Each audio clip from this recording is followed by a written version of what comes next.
Secretary Babe Singson, Secretary Nerica Costa, Ambassador Ma, Mr. Dondi Alikpala, Jerry Esquivel, Mr. Moto Konishi, Mayor Herbert Bautista, Governor Willie C. Alvarado, Congressman Willie Castello, Congressman Pedro Pancho, Congresswoman Bernadette Herrera D., Mr. Chito Cruz of the NHA, Mr. Rene Villa, Ms. Gina Lopez, Mr. Fernando Zubel de Ayala, Father Jet Villarin, members of the MWSS Board of Trustees, fellow workers in government, honored guests, mga minamahal ko pong kababayan, magandang umaga po sa inyo lahat. Sa mga pagtitipong tulad nito, lagi ko pong naalala ang karanasan namin sa Tarlac noong araw. Kapag tag-araw, maladesyerto ang ilog namin. Pero pagpatak ng tagulan, rumaragasa ang tubig na puwipinsala sa mga embankment protection. Kung sala sa init, sala sa lamig po ang panahon, siya namang daling kausap ng ilang mga opisyal doon. Ang instant solution po nila, wala nang pag-asa, ipagpasa Diyos na lang ang resulta. Tila ganito rin ang prinsipyo ng mga ahensya ng tubig na ating dinatnan. Meron tayong mahigit 30 ahensyang nangangasiwa sa tubig. Pero hindi pa rin po matugunan ang kakulangan sa supply at polusyon sa tubig dahil sa kawalan nila ng maayos na pag-uusap at ugnayan. Dahil kanya-kanya sila ng diskarte. Ang ginagawa ng isa ay nagpapahirap sa ibang ahensya. Linawin ko lang po, walang masama sa pagdarasal. Pero di hamak na mas maganda kung tinutumbasan ito ng pagsisikap. Kaya naman hindi na tayo nag-aksaya ng panahon. Pagod at pera. Agad natin itinalaga si Secretary Singson na nag-volunteer maski pilit upang mamuno sa pagbibigkis sa mga ahensya ng tubig. Binuo natin ang Interagency Committee on the Water Sector upang lumikha ng isang master plan para sa mas epektibo at maayos na pangangasiwa sa ating tubig. Bahagi nga po ng master plan na ito ang inilulunsad natin ngayong bagong pasilidad ng Angat Dam. Sa pagpapagawa at pagpatibay ng mga istrukturang ito na hindi basta-basta guguho sa ihip ng hangin o ampias ng ambon. Sinusiguro natin ang maayos na supply ng tubig para sa 15 milyong Pilipino sa Metro Manila, Rizal at Mindanao sa Cavite. Sa pagtapal ng mga tagas sa ating mga aqueduct, mapapakinabangan natin ang 394 million liters ng tubig kada araw na dati di nakakaabot sa mga kabahayan. Bukod pa rito, masiserbisyuhan din ito ang karagdagang 6 na milyong Pilipino sa Rizal, Cavite at siyempre Bulacan. Sana may mangiti na si Congressman Pedro Pancho. Nagpapasalamat po tayo sa pondong ipinagkaloob ng bansang China upang maisakatuparan ang mahalagang proyekto ito. Tunay nga pong sa maigting na ugnayan na makakarating na bayan, mas mabilis natin natutugunan ang mga problema at mas napaglilingkuran ang ating mga mamamayan. Kaysa natin ang buong mundo sa isang adikain, isang daigdig kung saan ang bawat individual, bawat komunidad, at bawat bansa ay ginagalang at kinikilalang may likas na dignidad. Balita ko po, sa Marso 2013 pa nakaschedule ang pagtatapos ng proyektong ito.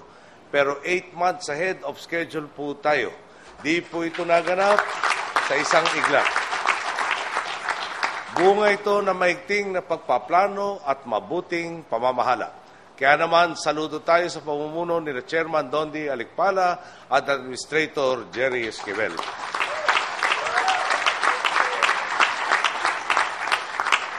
Sa paspusang pagsusulong ng reforma sa sektor ng tubig.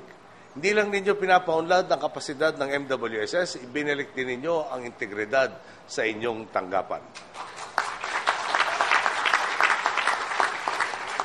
Kung dati, halos ipangmumug lamang ng mga taga-MWS ang sandamakmak at di makatwirang bonus, ngayon tinatapalan na po natin ang taga sa pondo ng tanggapan.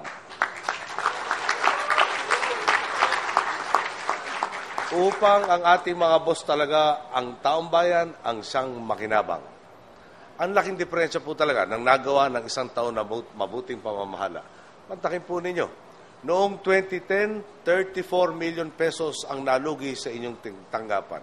Pero dahil sa maigting na pagpapatupad ng mga reforma, umabot ng 330 million pesos ang kita ng MWSS nitong 2011. Tila kulang pa raw ho yan, kaya maliban dito, nabayaran na rin po ninyo ang kabuang 236 million pesos, ang mahigit 1,000 MWSS retirees noong nakaraang taon.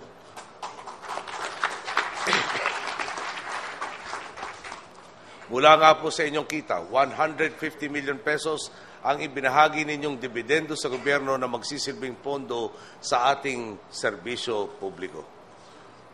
Total naman po, ang dami niyong ginawang achievement. Susunod na may papakita sa akin yung proposal sa akin, babawasan ko ng 8 months yung timetable niyo. Pero may kapalit naman po yan. Inilapit sa atin ng GCG ang kanilang denial ng inyong request na komento. Ibinalik ko po sa kanila. Sabi ko, dapat naman yatang magantipalaan ang mga taong mahusay ang trabaho.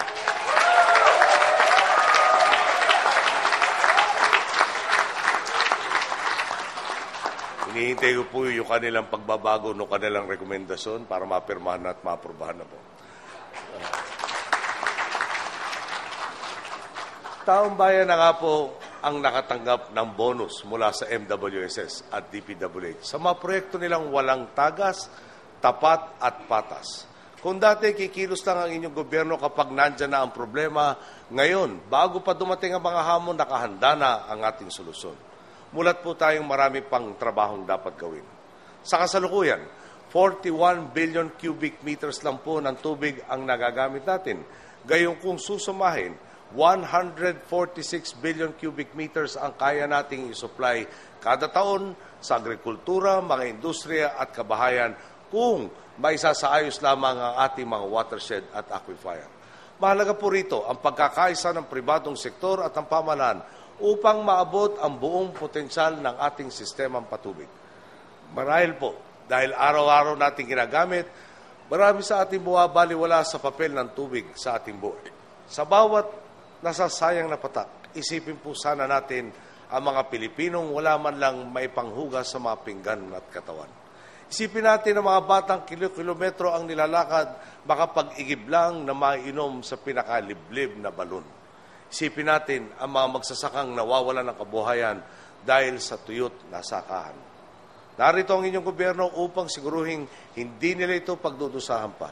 Tinitiyak po natin ang pondong mula sa taong bayan ay buwabalik at napapakinabangan ng taong bayan. Ang hangad natin, sa bawat sulok ng Pilipinas, mayaman man o mahirap, ay may tubig na papatid sa kanilang uhaw, aagos sa mga gripo at didilig sa mga pananim.